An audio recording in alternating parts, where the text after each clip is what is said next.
Assalamualaikum warahmatullahi wabarakatuh.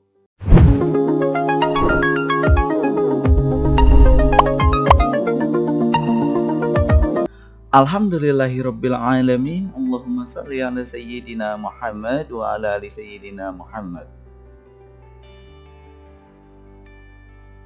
Kaifa haluk? Alhamdulillah bi khairin. Madza darsunal ana? Darsunal ana al-lughatul arabiyyah. Alhamdulillahirabbil alamin. Baik, selamat bergabung kepada kelas 5 SDIT Al-Furqon. Alhamdulillah, semoga kita semuanya selalu dalam keadaan sehat walafiat dan dalam naungan Allah Subhanahu wa taala. Di kesempatan kali ini, di pertemuan kita yang ketiga, masih di pelajaran bahasa Arab bersama Pak Hardi. Kita akan melanjutkan pembahasan kita di pelajaran yang pertama, ad-darsul awal, yaitu tentang ghurfatul julusi wal mudzakarati, ruang tamu dan ruang belajar.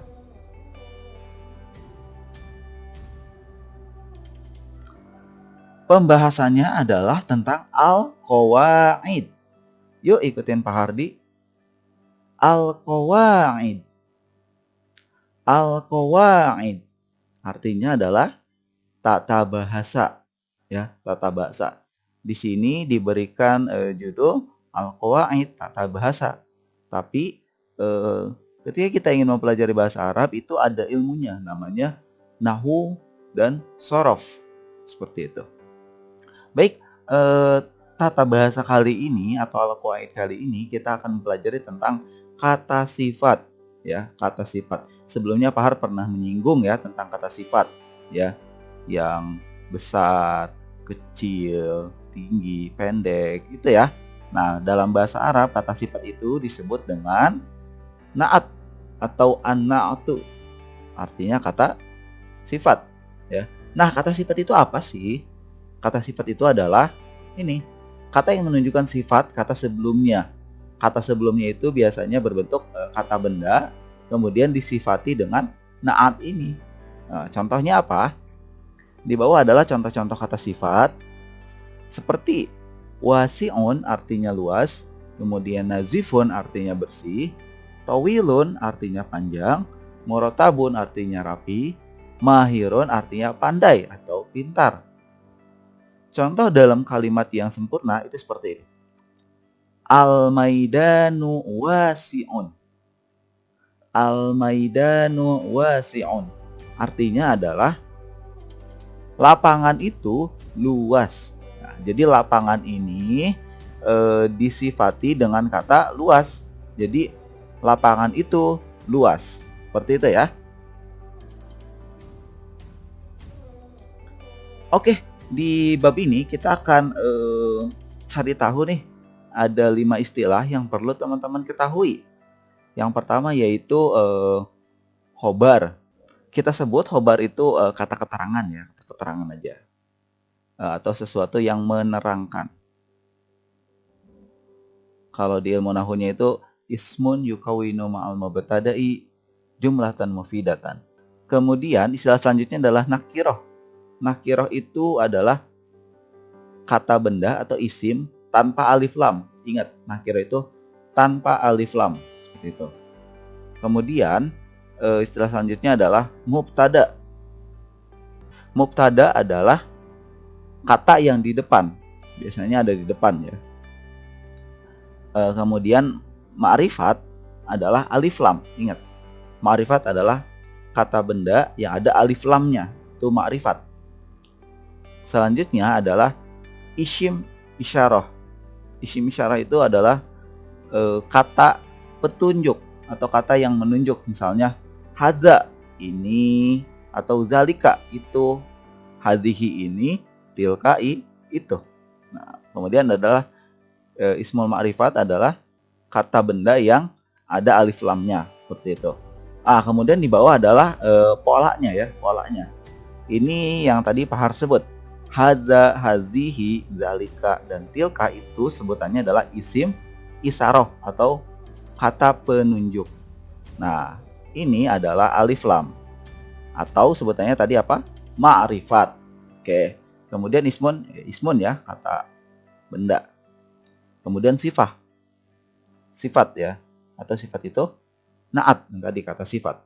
Contoh penggunaan kalimat tersebut ada sebagai berikut. Ini contohnya ya, ini contoh pola yang pertama yang tadi ya. Jadi isim isyarah, isim ma'rifah, kemudian kata sifat. Yaitu hadzal baitu nazifun. Rumah ini bersih. Yang selanjutnya, hadzihil ghurfatu dayyikatun. Ruangan ini sempit. Seperti itu ya. Hadzihi isim isyarah, al-ghurfatu isim ma'rifah, dayyikatun sifah ya atau kata sifat. Kemudian ada pola selanjutnya yang disebut dengan sifat mausuf ya. Nah, di sini naat harus sesuai dengan man'ut ya dalam hal i'rab dan ma'rifah nakirahnya ya. Jadi ketika isimnya itu ma'rifat, maka dia harus tidak ada alif lamnya ya. Dia mengikuti dengan ismun sebelumnya. Misalkan seperti ini, kita langsung contoh aja ya. Hadza baitun nazifun.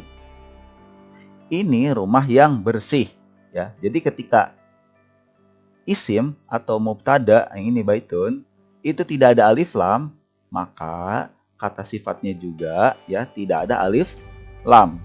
Seperti itu. Begitupun seperti contoh di bawahnya.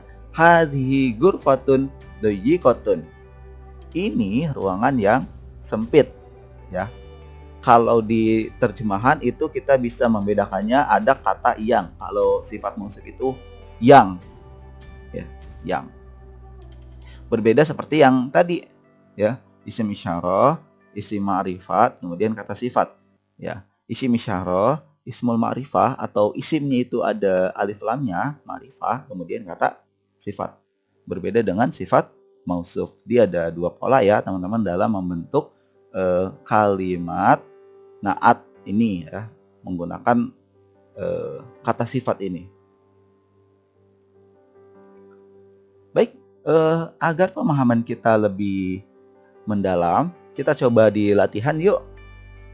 Mari kita simak latihan berikut. Baik, di sini ada at-tadrib 3 atau latihan yang ketiga ya. Do na'tan munasiban fil makanil faragh. Di sini kita mengisikan titik-titik ini menggunakan kata sifat. Contoh, hadzal rafi. Raf artinya apa? Ya, rak. Rak ini mau kita sifat seperti apa? Oh, rak ini tinggi. Baik. Hadzal rafi murtafi'un. Itu. Kemudian hadzihil ghurfah, ruangan. Ruangan ini, ruangannya kayak gimana? Oh, bersih. Hadzihil ghurfatu nazifatun. Seperti itu. Kemudian zalikal waladu, anak laki-laki itu misal apa? Baik, solih ya. Zalikal waladu solihun. Seperti itu.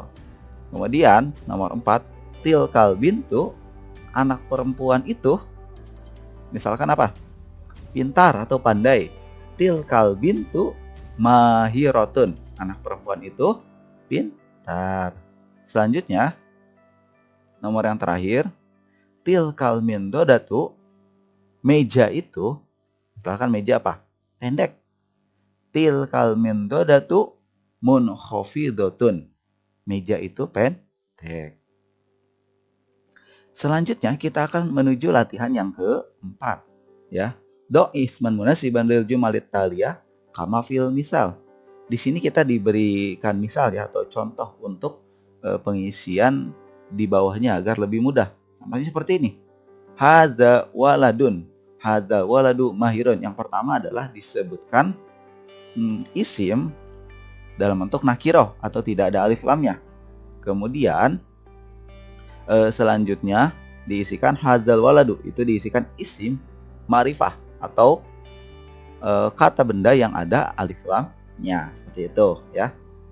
Jadi yang pertama tidak ada alif lam, kemudian yang keduanya pakai alif lam. Hadza waladun, hadzal waladu mahirun, seperti itu. Di sini kita tahu kata sifatnya adalah nazif atau bersih. Apa yang mau kita jadikan bersih? Misalkan, oh lapangan. Oke. Zalika maidanun. Zalikal maidanu nazifun. Gitu. Artinya seperti ini. Itu lapangan. Lapangan itu bersih. Seperti itu. Selanjutnya nomor 2 yaitu hadhihi. Di sini diberitahukan wasi'atun, itu luas. Apa yang mau kita sifati luas? Sekolah misal. Oke. Hadhihi madrasatun. Hadhil madrasatu wasi'atun. Nah, gitu. Kemudian jamilun artinya tampan atau ganteng, ya. Di sini siapa yang mau disifati ganteng? Ustadz misalkan ya, atau guru. Zalika ustadzun. Zalikal ustadzu jamilun. Nah, seperti itu. Selanjutnya nomor 4, kabiratun, besar. Yang mau kita sifati besar apa misalkan? Oh ya, misalkan kita mau mensifati papan tulis. Ya, papan tulis. Papan tulis bahasa Arabnya adalah saburatun. Tilka saburatun. Tilkal saburatu kabiratun. Itu. Kemudian ini tawilun artinya panjang. Misalkan apa nih yang panjang ya? Kita sifati pulpen misalkan ya. Hadza qalamun. Hadzal qalamu tawilun. Ya, seperti itu ya. Oke, alhamdulillah ahsantum ya. Alhamdulillah luar biasa teman-teman semuanya ya. Sudah menyimak dan juga mengerjakan latihan ini dengan baik. Silakan teman-teman kerjakan latihan 3 dan juga latihan 4 ini ya. Bisa di buku tulis maupun di buku teksnya ya. Lebih bagus di buku tulis ya. Jadi ditulis ulang soalnya juga. Oke. Baik, sekian yang dapat Pak Har sampaikan. Syukron kasiron alal ihtimam. Terima kasih atas perhatian teman-teman semuanya. Sampai bertemu di pertemuan selanjutnya. Mohon maaf apabila ada perkataan Pak Har yang kurang berkenan. Wal akhir aqulu lakum. Assalamualaikum warahmatullahi wabarakatuh. Cheers.